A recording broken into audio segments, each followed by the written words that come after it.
সাকারাতের বিছানাতে কি যে যন্ত্রণা, সাত সাগরের পানি দিল তৃষ্ণা মেটে না। তাই কাউসারের মালিক যিনি তাকে চিনো ভালো যদি, এই নবীকে বাসন ভালো যদি, এই নবীকে বাসন। নবী তরানেওয়ালা, নবী বাঁচানেওয়ালা, প্রাণের চেয়ে প্রিয় তাই সবাই সবাই ই নবী কি বাসন ভালো যদি হয়, নবীকে বাসন ভালো যদি বাসতে হয়, নবীকে। চিৎকার মেরে বলুন ইয়া রাসূলুল্লাহ। কেউ যদি মন থেকে প্রাণ খুলে মনের আবেগে কেউ যদি বলে আলহামদুলিল্লাহ, কেউ যদি বলে সুবহানাল্লাহ, কেউ যদি বলে আল্লাহু আকবার, আমার নবী বলেন তামলাআনি আও তামলাউ মা বাইনাস সামাই ওয়াল আরদ, আকাশ এবং জমিনের মাঝখানে যে খালি জায়গা আছে ওই খালি জায়গা ভরে আমার আল্লাহ নেকি লিখে দেন। সুবহানাল্লাহ, খালি সুবহানাল্লাহ বলছেন, নেকি আল্লাহ দিবেন। আল্লাহর কাছে কোনো কিছু কম আছে না। আল্লাহ গরিব না ধনী? ওয়াল্লাহুল গানিয়্যু ওয়া আনতুমুল ফুকারা। আল্লাহ বলেন আমি ধনী বেটা, আমি ধনী আর তোরা হইলে গরিব। আল্লাহর কাছে কোনো কিছুর অভাব আছে? যদি টাকা চান আল্লাহর কাছে চান, যদি পয়সা চান আল্লাহর কাছে চান, আপনার বিদ্যা দরকার আল্লাহর কাছে চান, আপনার ইলম দরকার আল্লাহর কাছে চান, আপনার রাজত্ব দরকার আল্লাহর কাছে চান, আপনার সম্পদ দরকার আল্লাহর কাছে চান। যুবক ভাইরা কেউ আমরা তো একটা জিনিস চাই, টাকা পয়সা চাই না, সুন্দর বউ চাই। কি চাই? সুন্দর বউ। ও আল্লাহ, তোমার কাছে সুন্দর বউ আসেনি? আল্লাহ দোয়া শিখিয়ে দিলেন, রব্বানা হাবলানা মিন আজওয়াজিনা ওয়া যুররিয়াতিনা কুররাতা আয়ুনিন ওয়াজআলনা লিল মুত্তাকিনা ইমামা। আল্লাহ পাক শিখিয়েছেন, প্রভুর দরবারে আপনি যখন দোয়া করবেন বলবেন হামলানা, ও আল্লাহ তুমি আমাকে দান করো মিন আজওয়াজিনা, এমন একজন স্ত্রী, ওয়া যুররিয়াতিনা, ওই স্ত্রী থেকে এমন সন্তান, কুররাতা আয়ুন, যাদেরকে দেখলে চক্ষু শীতল হয়ে যায়। আল্লাহ গো তুমি এমন একজন নেককার স্ত্রী দান করো, যে স্ত্রীর মাধ্যমে, যে স্ত্রীর উসিলায় আমার একটা নেককার সন্তান হবে, আর ওই সন্তানের উসিলায় চক্ষু শীতল হয়ে যাবে। তার মানে আল্লাহ দোয়া শিখে গেছে। তার মানে আল্লাহর কাছে কোনো কিছুর অভাব আসেনি। কথা বলে নাই। আমরা চাইতে পারি না, চাইলেই পাবো। কি করবো? চাইলেই পাবো। এবার আসুন, আল্লাহর নবী বলেন পৃথিবীর মানুষে কুল্লু উম্মতি ইয়াদখুলুনাল জান্নাহ, সমস্ত উম্মত জান্নাতের মধ্যে যাবে। আলহামদুলিল্লাহ বলেন। আমরাও আছি, বাবারাও আছেন, আমরাও আছি, যুবকরাও আছে, আমরা আছি, মহিলারাও আছেন, মহিলারাও নবীর উম্মত, আমরাও নবীর উম্মত, বৃদ্ধ বাবারাও নবীর উম্মত। আমার নবী বলেন পৃথিবীর মানুষ গো, কুল্লু উম্মতি ইয়াদখুলুনাল জান্নাতা, সমস্ত উম্মত জান্নাতের মধ্যে প্রবেশ করবে, ইল্লা মান আবা, যারা অস্বীকার করবে তারা ব্যতীত। কিলা মান ইয়া রাসূলুল্লাহ, আল্লাহর নবীর সাহাবীরা এবার জিজ্ঞেস করেন, ইয়া রাসূলুল্লাহ নবী গো, কারা জান্নাতে প্রবেশ করবে আর কারা পড়বে না, অস্বীকারী কারা? নবী বলেন দুনিয়ার মানুষ ক্বালা মান আতানি দাখালাল জান্নাহ ওয়া মান আসানি ফাকাদ আবা। শুনো গো, যারা আমি নবীরে মানছে, আমি নবীরে জানছে, আমি নবীর ইত্তেবা করেছে, আমি নবীর অনুসরণ করেছে, আমি নবীর কথায় কাজে চালে চলনে সিরাতে সুরতে মুজাসসাম নমুনায় তরিকা পদ্ধতি আমি নবীর অনুসরণ করেছে, আমি নবীরে যারা মানলো তারাই জান্নাতে যাবে। সুবহানাল্লাহ। হুজুর কেমন করে যাবে, কেমন করে মানবে? আমি সব মানলাম, আমার নবী, আমি নামাজ পাইলাম নবীর উসিলায় মানলাম, আমি নবীর উসিলায় রোজা পাইলাম মানলাম, আমি পাইলাম নবীর উসিলায় জান্নাত পাইলাম মানলাম, সব পাইলাম। আমার নবী বলেন হা যদি আমার মানো জান্নাত, আমার না মানলে, নবীর না মানলে জাহান্নাম। এবার আসুন হুজুর, নবীরে না মানলে যদি জাহান্নাম হয়, যারা নবীর মানে তাদের সাথে আমাদের সম্পর্ক রাখা দরকার আছে কি না? তাহলে বোঝা যায় আমরার সম্পর্কের কারণে আমরা যদি সম্পর্কটা ঠিক মতো না রাখতে পারি বিপদ আছে না নাই? আপনার সম্পর্ক যদি হয় মদকুরের সাথে, আপনার সম্পর্ক যদি হয় জেনাকোরের সাথে, আপনার সম্পর্ক যদি হয় বেদিনের সাথে, আপনার সম্পর্ক যদি হয় বেয়াদবে রসুলের সাথে, আপনার সম্পর্ক যদি হয় বেয়াদবে আউলিয়ার সাথে, তাহলে আপনিও আস্তে আস্তে বেয়াদব হয়ে যাবেন। ঠিক নেই? কথা কি বোঝা যায়? আপনার সম্পর্ক যদি আল্লাহর ওলিদের সাথে থাকে, আপনারও একটা মহব্বত সৃষ্টি হইব না? নাই, সৃষ্টি হইব। আপনার সম্পর্ক যদি থাকে একজন আশেকে রসুলের সাথে, একদিন দেখবেন আপনিও তার তাসিরে তাসির পাইবেন। ঠিক না? আর আপনার সম্পর্ক যদি থাকে ওই গাঞ্জাখোর, মানে গাঞ্জা যারা খায় তাদের সাথে, একদিন না একদিন খয়বাটা বেশি নাই, একটা টান লইয়া একটা টানলো দেখো, একদিন না একদিন তার বন্ধুর। এই জন্য নবী বলেন আলমার ওয়ালা দীনি খলিলি ফালিয়ানজুর আহাদুকুম মান ইউখালিল। আমি মূল আলোচনায় যাচ্ছি, যেহেতু আমি আবারও দৃষ্টি আকর্ষণ করছি, যারা রাস্তাঘাটে দোকানপাটে বাজার ঘাটে রয়েছে সকলে এলোমেলো না থাকে, সকলে মাহফিলের ভিতরে আসুন।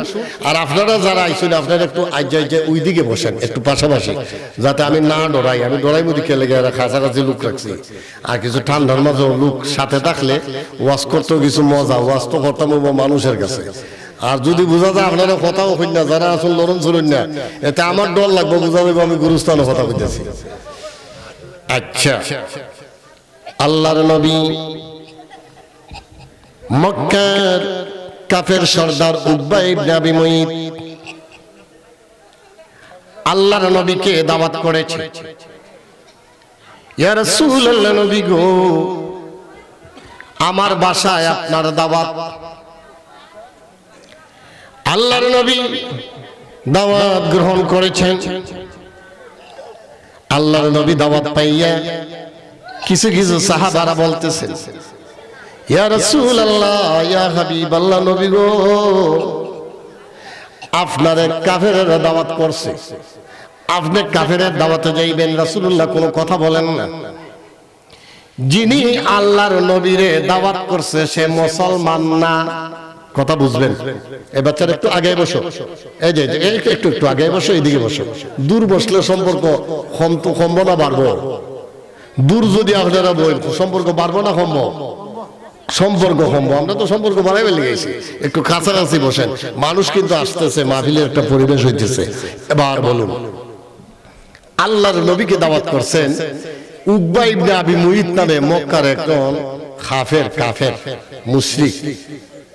আল্লাহর নবী দাওয়াত গ্রহণ করছেন। দাওয়াত গ্রহণ করার পরে আল্লাহর নবী যখন দাওয়াত গ্রহণ করলেন, দাওয়াত পাইছেন, গ্রহণ করছেন, রে উকবা ইবনে আবি মুইত তুমি দাওয়াত করেছো, আমি দাওয়াতে সাড়া দিলাম, কোন সময় তোমার বাড়ি যাইতে হবে? ইয়া রাসূলুল্লাহ, আমি মক্কার এমন কোন লোকদেরকে বাদ যাই নাই, আমি কাফের মুশরিক যা বলেন না কেন মক্কার সম্মানী সম্ভ্রান্ত লোকদেরকে দাওয়াত করেছি। ইয়া রাসূলুল্লাহ, নবী গো, আপনাকে দাওয়াত করলাম নবী, এমন ভাবে দাওয়াত করলাম মক্কার কাফের মুশরিক, মক্কার ইহুদি নাসারা, মুসলিম ও মুসলিম সবাইকে দাওয়াত করছি।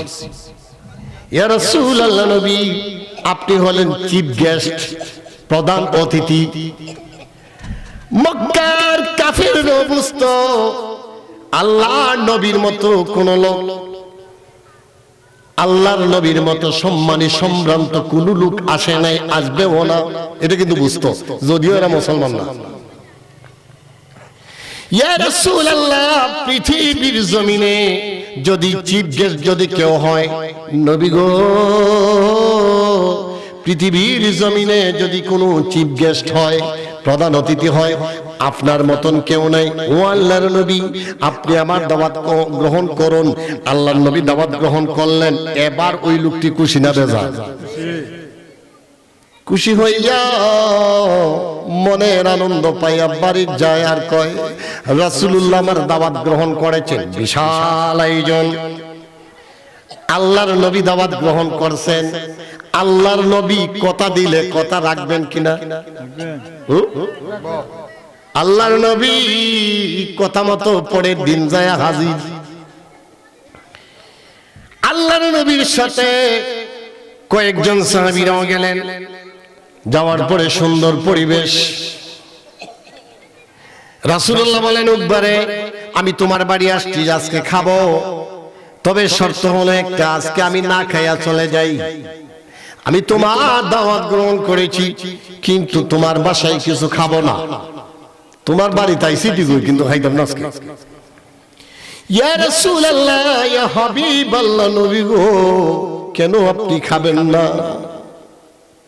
আপনি যদি না খান আমি লজ্জিত হয়ে যাব, আমি অপমানিত হয়ে যাব। ইয়া রাসূলুল্লাহ, ইয়া হাবিবাল্লাহ, নবী গো, আপনি কেন খাবেন না? বলে, না না না, আমি খাবো না, এই জন্য একটা কারণ আছে। বলে, কি কারণ বলুন? বলে, আমি তো দাওয়াত গ্রহণ করছি বেটা, আমি এখন যাই গা। ইয়া রাসূলুল্লাহ, নবী, আপনি যদি খাবার না খান আমি লজ্জিত হয়ে যাব, অপমানিত হয়ে যাব। আপনি আমার চিফ গেস্ট, প্রধান অতিথি, আপনি যদি না খান আমি বেইজ্জতি হব, মানুষ আমাকে ধিক্কার দিবে। ইয়া রাসূলুল্লাহ, ইয়া হাবিবাল্লাহ, আপনি খাবার গ্রহণ করুন।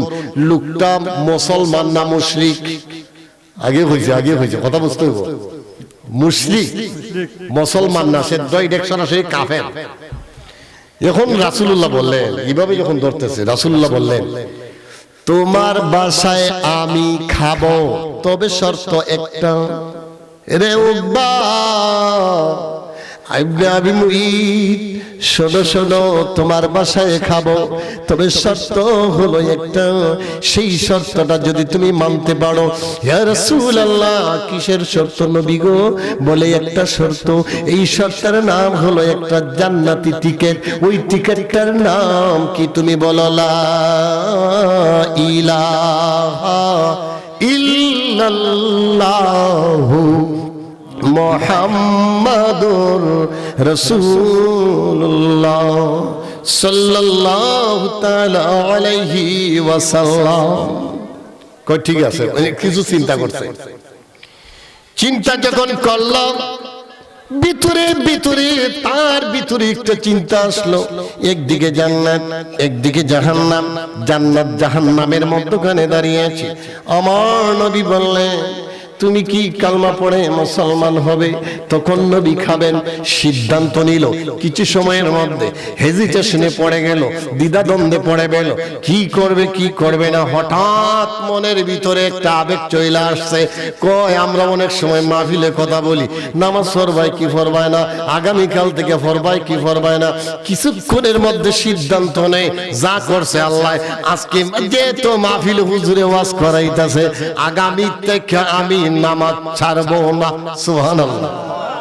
এইরকম সিদ্ধান্ত ভিতরে ভিতরে আছে, আবেগ আবেগ। ইয়া রাসূলুল্লাহ, নবী গো, আমি আপনার দাওয়াত গ্রহণ করলাম, আমি আপনার দাওয়াত কবুল করলাম। নবী, যদি আপনি আমারে গ্রহণ করেন, ইয়া রাসূলুল্লাহ, ইয়া হাবিবাল্লাহ, আমি কালমা পড়ব। নবী কালমা পড়াইলেন। শর্ত মোতাবেক কালমা পড়ানোর পরে নবী খাবার খাইলেন, সাহাবীও খাইলেন। এই সংবাদটুকু উকবা ইবনে আবি মুইতের বন্ধু, ইন্টারন্যাশনাল মুনাফিক আব্দুল্লাহ ইবনে উবাই ইবনে সালুল সে জানছে। ওই যে কইলাম বন্ধু, সে জানার পরে বলে, বন্ধু গো, বিকাল বেলায় বাজারে গেছে। বাজারে যাওয়ার পরে বলতেছে, বন্ধু তোমার সাথে আজকে থেকে আমার কোনো সম্পর্ক নেই, তোমার থেকে আজকে থেকে কোনো কথা নাই, তোমার কাছে আজকে থেকে আমার কোনো সম্পর্ক নাই। বন্ধু সকালবেলায় তোমার সাথে সম্পর্ক ছিল, দুপুর বেলায় সম্পর্ক ছিল, রাত্রিবেলায় সম্পর্ক ছিল, ছোট্টবেলায় সম্পর্ক ছিল, লেখাপড়া করছি একসাথে, খেলাধুলাও একসাথে, যখন গোসল করতাম একসাথে যাইতাম। বন্ধু গো, একসাথে তোমার সাথে চলতাম। রে বন্ধু, আজকের থেকে তোমার সাথে সম্পর্ক নাই। তুমি কি কাজ করছো? এবার ডাক দিয়ে কয়, রে বন্ধু, আমি এমন কাজ করেছি, আজকে এমন এক কাজ করছি, মুহাম্মদ নবীর হাতে কালমা পড়ে মুসলমান হয়ে গেছি। বড় সুসংবাদ, মনের ভিতরে আনন্দ। আমি মুহাম্মদ নবীর হাতে হাত ধইরা কালমা পড়া মুসলমান হইছি। কই ইটো তো মূল কারণ, ইটো তো আমার লাগে বড় বাধা হইয়া দাঁড়াইছে। তোমার সাথে আমার কোনো সম্পর্ক নেই, দীর্ঘদিনের সম্পর্ক, তোমার থেকে আজকে থেকে আমি ডিলিট করলাম। বন্ধু এখন দেখো, তোমার নবীর সাথে সম্পর্ক রাখবা না দীর্ঘদিনের বন্ধুর সাথে সম্পর্ক রাখবা? এখন আল্লাহ আরেকটা পরীক্ষার মধ্যে ভালাইছে কিনা? পরীক্ষা না, একদিকে নবী আর একদিকে ছোটবেলার বন্ধু। রে দোস্ত, তোমার সাথে দীর্ঘদিনের সম্পর্ক ছিল, আজকে থেকে মনে হয় সম্পর্ক থাকবে না। কিছুক্ষণের মধ্যে সিদ্ধান্ত নিল, কয় আচ্ছা ঠিক আছে, তোমার সাথে বন্ধুত্ব রাখতে গেলে কি শর্ত? শর্ত রে উকবা, তোমার সাথে প্রথম নাম্বার শর্ত হলো যে কালমা পয়রা মুসলমান হইছো, এই কালমারে টেনে বের করতে হবে, এই কালমাকে ডিলিট করতে হবে। বলে এটা কেমনে করব? মুহাম্মদ নবীর কাছে যাইবা। মানুষ বিবাহ করে এক কথায়, বিবাহ ছাড়াও তো এই ধরনের এক কথাই ওই সংসার ভাঙ্গে কথার কারণে, আবার সংসার ভাঙ্গে ওই কথার কারণে, সংসার গড়েও কথায়, ভাঙ্গেও কথায়। বন্ধু ও বন্ধু গো, তোমার সাথে আমি যদি সম্পর্ক রাখতে চাই, ও বন্ধু গো, একটা কাজ যদি করতে পারো রে বন্ধু। বলে কোন কাজটা যদি করতে পারো? তুমি মুহাম্মদ নবীর কাছে যাইবা, যায়া সালাম দিবা, তারপরে বলবা তোমার কালমা আমি পড়ব না, কালমারে আমি স্থান দিলাম না, ডিলিট করে দাও। বলে এটা বললে শেষ নেই। বলে না বেটা, আরো কারণ আছে। রে উকবা, তুমি নবীর দরবারে যাইবা, মুহাম্মদ নবীরে ডাক দিবা, সালাম দিবা, তারপরে বলবা আমি যে গতকাল কালমা পড়ছিলাম, এটা মানুষরে দেখাইবার জন্য, আপনার মনোরঞ্জনের জন্য মন থেকে পড়ে নাই। ইয়া রাসূলুল্লাহ, নবী গো, আমি এই কালমা পড়ছি আপনারে উপস্থিত খুশি করার জন্য। নবী গো, আমি মন থেকে পড়ি নাই গো নবী। কই এই কথা বললে শেষ হবে না। মুহাম্মদ নবীর কাছে যাওয়ার পরে মুহাম্মদ নবীর কাছে ডাইকা আনবা। কাছেই ডাকার পরও শেষ নয়, মুহাম্মদ নবীর চেহারা মোবারক তুতু নিক্ষেপ করতে হবে। নাউজুবিল্লাহ। মুহাম্মদ নবীর চেহারায়, মুহাম্মদ নবীর চেহারা বদনে কোনদিন মশা মাছি বসার সাহস পাই নাই। দুষ্ট বন্ধু বলতেছে না, তুমি যদি ইসলাম থেকে সরতে চাও, মুহাম্মদ নবীর কালমা থেকে সরতে চাও, মুহাম্মদ নবীর চেহারা মোবারকে থুতু নিক্ষেপ করতে হবে। জানোনি বন্ধু, আমরা এমন নবীর উম্মত, উম্মত যেমন দামি আমরাও দামি, ঠিক কিনা? উম্মত যেমন দামি আমরাও দামি। আমার বাবা যেমন দামি সন্তানও দামি, ঠিক কিনা? বাবা যদি মন্ত্রী হয়, তার সন্তান দেখবেন ঠেলার সুরে চলা যায় না, ঠিক নেই? কারণ তার একটা পাওয়ার আছে, তার একটা সম্মান আছে, তার একটা ইজ্জত আছে। বাবা যদি এমপি হয়, সন্তানের পাওয়ার আছে না নাই? সন্তানের পাওয়ার ঠিকই আছে।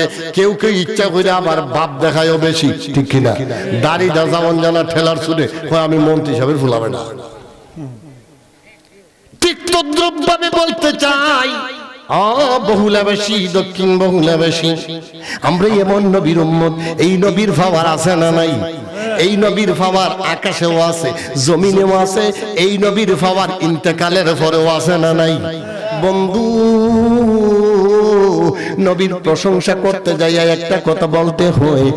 মুসলিম শরীফের হাদিস 2331 নম্বর হাদিস, আমার নবী বলেন, হযরত আনাস থেকে বর্ণিত, হযরত আনাস বলেন, উম্মে সুলাইম নবীর খালা ছিলেন, খালাম্মা। আল্লাহ নবী উম্মে সুলাইমের ঘরে যাইতেন। উম্মে সুলাইম যখন ওনার খালা যখন বিছানায় থাকতেন না, তখন তিনি রেস্ট নিতেন। বন্ধু, খালার বিছানায় আল্লাহর নবী খালার বিছানায় কিছু রেস্ট নিতেন। একদিন এইভাবে ঘুমিয়ে রয়েছেন, আল্লাহর নবী ঘুমন্ত, হযরত আনাস রাদিয়াল্লাহু তাআলা আনহু পাশে বসা। এই সময় উম্মে সুলাইম ঢুকলেন, ঢুকে বললেন, কে ঘুমে? বলে, ইয়া রাসূলুল্লাহ, আল্লাহর নবী ঘুমে আছেন। উম্মে সুলাইম, আল্লাহর নবী এখানে ঘুমে আছেন। উম্মে সুলাইম খুব চালাক মানুষ,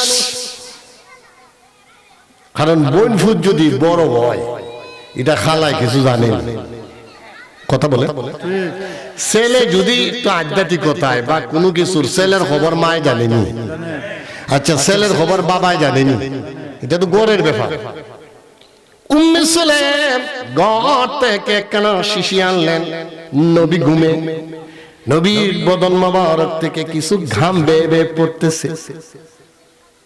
উম্মে সুলাইম শিশিটা নিয়া এই শিশির মধ্যে আস্তে আস্তে করে নবীর গাম মোবারক ভিতরে রাখলেন। রাখতে রাখতে যায় শিশির মধ্যে কিছু তাবারক হিসেবে রাখলেন। হযরত আনাস ডাক দিয়ে কয়, আল্লাহর নবী গো, আপনি তো ঘুমন্ত ছিলেন, এমত অবস্থায় নবীর ঘুম ভেঙে যায়। রে উম্মে সুলাইম, হ্যাঁ আমার খালা, আপনি কি করতেছেন? উম্মে সুলাইম ডাক দিয়ে কয়, ইয়া রাসূলুল্লাহ, ইয়া হাবিবাল্লাহ, তো আপনি ঘুমিয়ে রয়েছেন, আপনার এই বদন মোবারক থেকে, আপনার শরীর মোবারক থেকে ঘাম ঝরতেছে, আর এই ঘাম মোবারক আমি শিশির মধ্যে বড় বড় রাখলাম। একদিন না একদিন আমার সন্তানের জন্য বরকত হিসাবে গ্রহণ করব। সুবহানাল্লাহ। অন্য এক রিওয়ায়াত আছে, যেটা বুখারী শরীফের 169 নম্বর হাদিসে আছে, হযরত আনাস রাদিয়াল্লাহু তাআলা আনহু তিনি ওসিয়ত করলেন, আমি যদি মারা যাই, উম্মে সুলাইম যেই ঘাম মোবারক রাখলেন, আমি যদি মারা যাই, আমার কাফনের ভিতরে আমার নবীর ঘাম মোবারক লাগাই দিও। আমার বিশ্বাস, আমি কবরে গেলে আমার নবীর ঘাম মোবারকের কারণে আমার কবরে জাহান্নামের আগুন জ্বলবে না। কেমন নবীর উম্মত! আব্দুল্লাহ ইবনে জুবায়ের, আমার রাসূলুল্লাহ সাল্লাল্লাহু আলাইহি ওয়াসাল্লাম ডাক দিলেন, সিঙ্গা লাগাইলেন। সিঙ্গার রক্ত, সিঙ্গা যে লাগায়, সিঙ্গার রক্ত ভালো না বিষাক্ত? কত মুরব্বীরা বুঝবে, অনেকে তো সিঙ্গা তো বুঝছেন। সিঙ্গা লাগাইলাম, আল্লাহ নবী সিঙ্গা লাগাইলেন। সিঙ্গা লাগানোর পরে কিছু রক্ত বের হলো, এই রক্ত পেয়ালার মধ্যে রাখা হলো। আব্দুল্লাহ ইবনে জুবাইরকে ডাক দিয়ে বললেন, জুবাইর, ও আব্দুল্লাহ ইবনে জুবাইর, শোনো শোনো, এই রক্ত মোবারক এমন জায়গায় রেখে দাও যেখানে রাখলে পরে দুনিয়ার কোনো মানুষের দেখে না, দুনিয়ার কোনো মানুষের ডিস্টার্ব হয় না, তেমনি ভাবে ওই রক্ত মোবারক রেখে দাও। এবার আব্দুল্লাহ ইবনে জুবাইর এইভাবে মধ্যে পেয়ালার মধ্যে রাখছে, নদীর কিনারে গেছে। নদীর কিনারের মধ্যে যায় সাগরের পাড়ে পাড়ে ঘুরছে। চিন্তা করে, যদি আমি সাগরে ফেলাই আমার নবীর রক্ত মোবারক, কেউ যদি প্রস্রাব করে দেয়, সাগরে যদি কেউ প্রস্রাব করে, নদীতে যদি প্রস্রাব করে, বেয়াদবি হয়ে যাবে। পাহাড়ের চূড়ায় চূড়ায় ঘুরলো, মনে মনে চিন্তা করে, আমি যদি পাহাড়ের মধ্যে রেখে দিই, পাহাড়টি এমন অবস্থা হয়ে যাবে, একদিন না একদিন পাহাড়ত্ব আবাদ হয়ে যাবে, সেখানে মানুষ অবস্থান করবে, না না না, সেটা বেইজ্জতি হয়ে যাবে। আমি এটা কি করব কি করব কি করব। তিনি কেউ যখন দেখলেন, কেউ যখন দেখে না, মানুষ না দেখায়া লুকায়া লুকায়া পান করে ফেলছেন। আল্লাহর নবীর দরবারে আসলে আল্লাহর নবী ডাক দিয়ে বলতেছেন, হ্যাঁ আব্দুল্লাহ ইবনে জুবাইর, আমার রক্ত মোবারক কি করেছে রে জুবাইর? ইয়া রাসূলুল্লাহ, আমি সাগরের পাড়ে গেলাম, আমি নদীর কিনারে গেলাম, আমি পাহাড়ের মধ্যে গেলাম, আমি জঙ্গলের মধ্যে গেলাম, পৃথিবীর অনেক জায়গার মধ্যে আমি ঘুরলাম, কিন্তু এই রক্ত মোবারক সকাল থেকে বের হলাম, রাত্র হলো, কোথায় রাখবো? অবশেষে চিন্তা করলাম, যেখানে রাখলে সেই মানুষ পারা পালাবে না, যেখানে রাখলে মানুষের কদম পড়বে না। ইয়া রাসূলুল্লাহ, নবী গো, আমি এমন কাজ করে ফেলাইছি, আমি আপনার রক্ত মোবারক পান কইরা ফেলাইছি। আমার নবী এবার ডাক দিয়ে বলে, আব্দুল্লাহ ইবনে জুবাইর, এমন কাজ করছো গো, যেই কাজ করার কারণে তোমার শরীরে জাহান্নামের আগুন ধরবে না। আমরা ওই নবীর উম্মত। আপনি কারো রক্ত মোবারক, কেউ যদি রক্ত কেউ পান করে, এটা হারাম হবে, কিন্তু আমার নবীর রক্ত মোবারক পান করার কারণে জাহান্নামের আগুন হারাম। বলতেছিলেন বন্ধুরা আমার, কথা কি বোঝা যায়? ওয়াজ কি বুঝতেছেন? কোনো সমস্যা নাই। আমি আপনাদের মানুষ, আপনারা আমার মানুষ, তাইলে বোঝা যায় আমরা অভিগঞ্জি মানুষ, অতএব আমরার ভাষাও বোঝা যায়, কথা বোঝা যায়। তা আমরা একটু শান গাই, মৃত্যুর পর যখন তোমায় রাখবে কবরে, কবরে রাখবো নি আমরা, মৃত্যুর পর যখন তোমায় রাখবে কবরে, আত্মীয় স্বজন যত সব যাবে সরে। আত্মীয় স্বজন থাকবো নি? তার মানে মৃত্যু দিলই, আমরা খবর দিলই, সবাই চলে আসবে। মৃত্যুর পর যখন তোমায় রাখবে কবরে, আত্মীয় স্বজন যত সব যাবে সরে, দয়াল নবী তাশরীফ আনবেন তোমার কবরে। তাই ইয়া রাসূলুল্লাহ বলে, তাই নবীকে ডাকুন, ভালো যদি বাঁচতে হয়। সবাই শুন, ভালো যদি বাঁচতে হয় নবীকে বাসুন, নবী তারানেওয়ালা, নবী বাঁচানেওয়ালা, প্রাণের চেয়ে প্রিয় তাই নবীকে জানুন, ভালো যদি বাঁচতে হয়। সবাই সবাই বলতে হবে, ভালো যদি হন, ভালো যদি নবী তরানেওয়ালা, নবী বাঁচানেওয়ালা, প্রাণের চেয়ে প্রিয় তাই। সবাই এই নবী কি বাসুন, ভালো যদি, মাশাআল্লাহ, এই নবীকে সাকারাতের বিছানাতে কি যে যন্ত্রণা, সাত সাগরের পানি দিল তৃষ্ণা মেটে না। তাই কাউসারের মালিক যিনি তাকে চিনো ভালো যদি এই নবীকে বাসন ভালো যদি এই নবীকে বাসন নবী তরানেওয়ালা নবী বাঁচানেওয়ালা প্রাণের চেয়ে প্রিয় তাই সবাই সবাই এই নবী কি বাসন ভালো যদি হয় নবীকে বাসন ভালো যদি বাঁচতে হয় নবীকে। চিৎকার মেরে বলুন ইয়া রাসূলুল্লাহ, চিৎকার মেরে বলুন ইয়া হাবিবাল্লাহ, চিৎকার মেরে বলুন আল্লাহু আকবার, আরো জোরে করে বলুন সুবহানাল্লাহ, আরো জোরে বলুন আলহামদুলিল্লাহ। বন্ধু বন্ধুগণ